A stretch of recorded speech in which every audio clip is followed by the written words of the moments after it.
What if I told you a man escaped criminal charges and then declared himself a god? Not just that, he created his own nation with a flag, a currency, even a constitution. This isn't fiction. This is the real story of Kailasa, the country that only exists online. He was born in 1978 in Tamil Nadu, named Arunachalam Rajasekharan. As a child, he claimed divine visions on a sacred hill.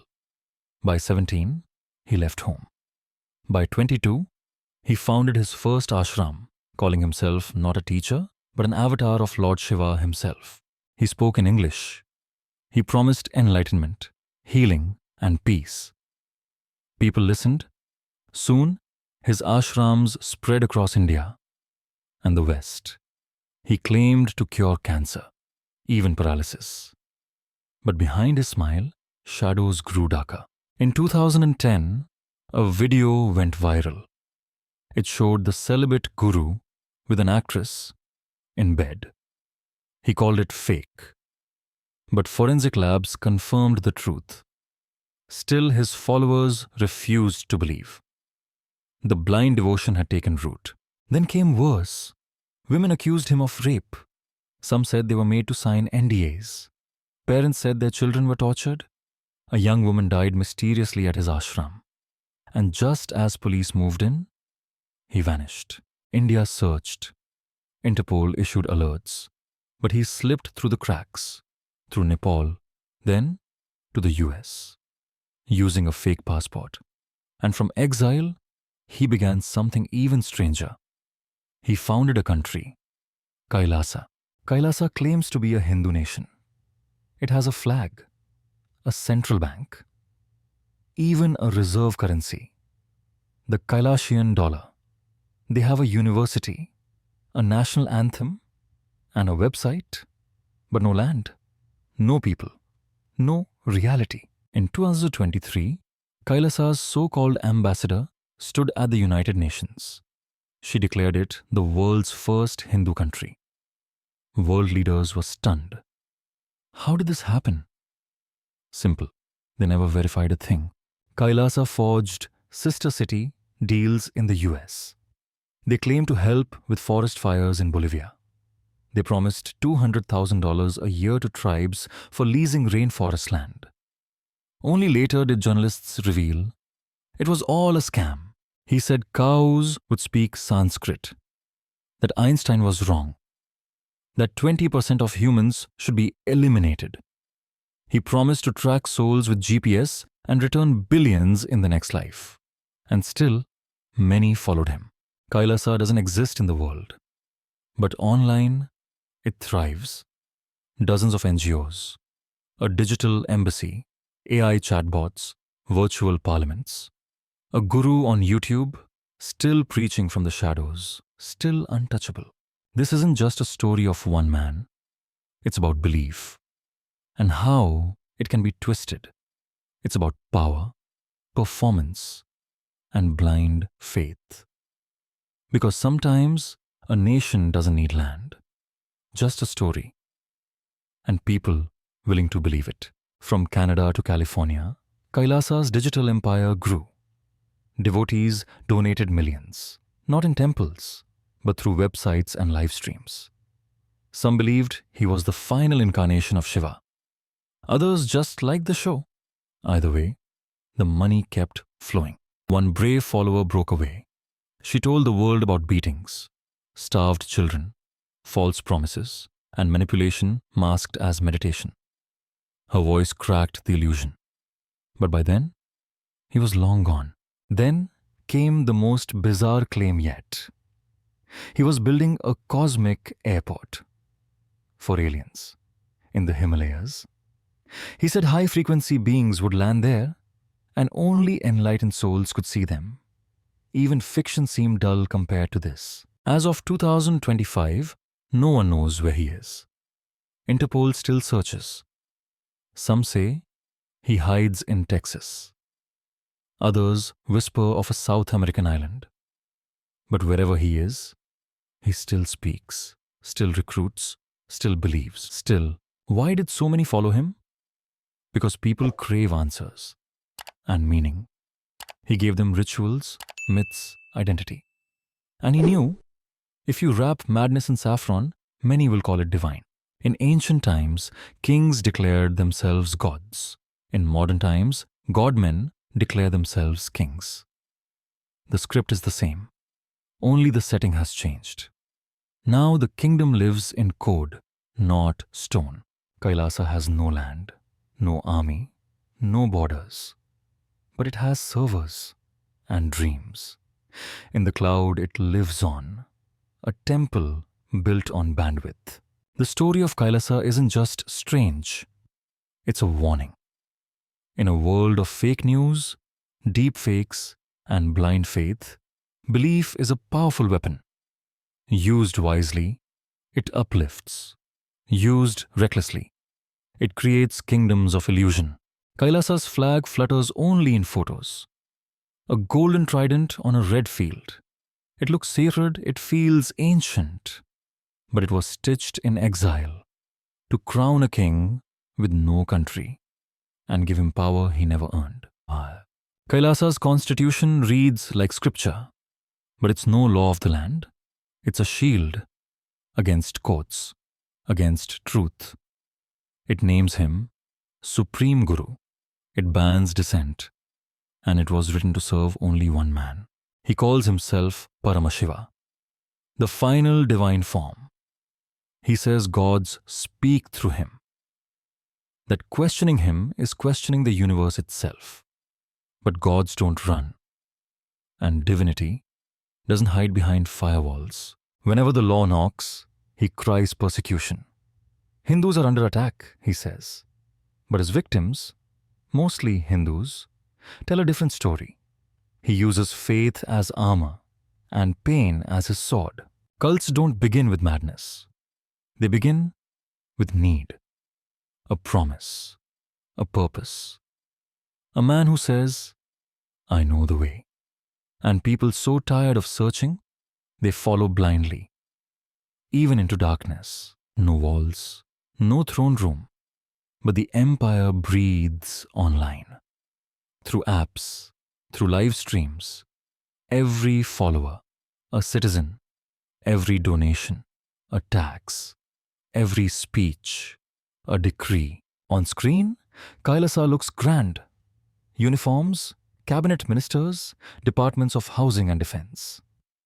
But behind it all, a rented office, a few devout volunteers, and a man who edits his own throne.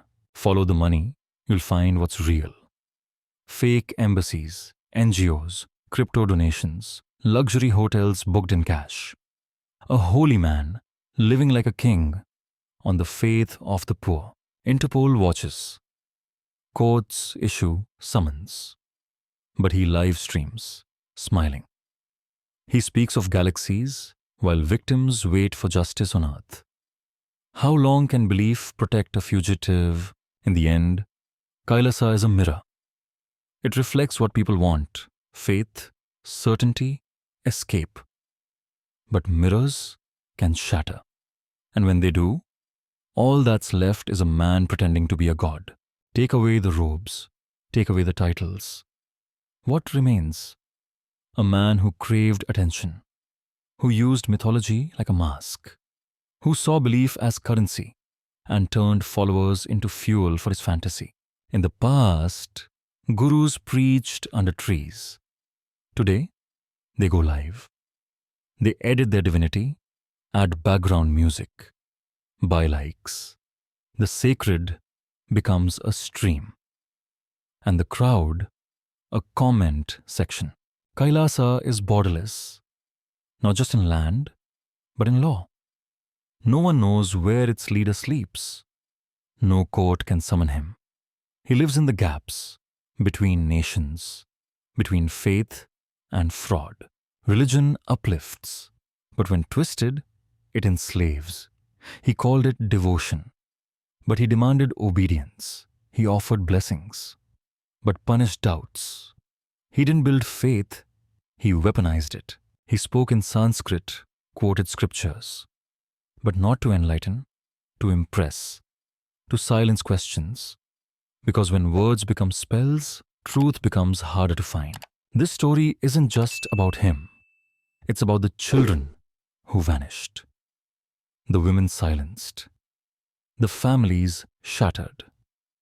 While the world laughed at his videos, they were living the nightmare. He promised the supernatural, talking cows, alien airports, immortality. But his greatest illusion wasn't in the stars. It was making people believe he was their salvation. Years have passed. The warrants remain. But he posts like a free man, a fugitive with fans, a criminal with followers. Justice moves slow, but faith moves faster. No anthem ever echoed from Kailasa. No child ever pledged its flag. But still, some see it as real. Because in a world of noise, a loud enough voice becomes its own country. Kailasa will fade, but the danger remains. Of unchecked power, of blind faith, of stories that seduce us while hiding the scars they leave. In the end, this isn't his story, it's ours. He didn't offer logic, he offered certainty. No more questions, only answers, only him. That's the power of a God-man. Not truth, but the illusion that truth has already been found.